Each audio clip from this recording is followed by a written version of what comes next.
Бұлдырмерген деген атақты аңшы болыпты. Өте ақылды, ер жүрек мерген екен. Алайда өте кедей болыпты. Бірде өзен жағасында жүрсе, өзеннің арғы бетінде жайылып жүрген бір киікті көреді.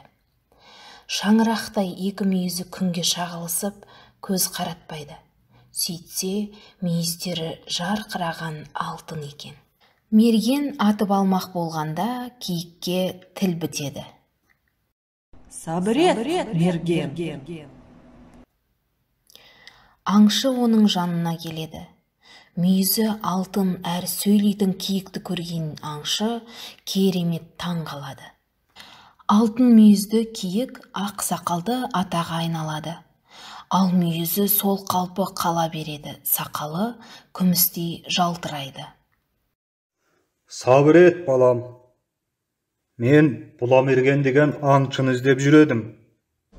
Ата, Бұлдырмерген деген мен боламын. Балам, бізді сен ғана құтқара аласың. Біз жер астындағы патшалықта тұрамыз. Сол жақта бір айдаһар шығып, бүкіл халықты жұтып бітетін болды. Көмектес бізге. Бұлдырмерген ақсақалды атамен бірге жер асты патшалығына барады да, айдаһар жатқан жерге келеді. Келсе, боран соғып, дауыл тұрып тұр екен.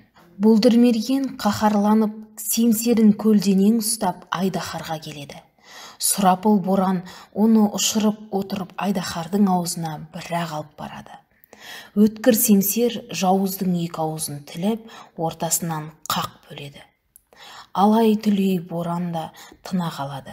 Сөйтсе, боран айдаһардың демалған лебі екен. Бұлдырмергенге риза болған алтын мүйізді киік ата оған көп қазына беріп, еліне қайтарады. Сөйтіп, Бұлдырмерген жер асты халқын да азаптан құтқарыпты, өз елінің де тұрмысын түзетіпті.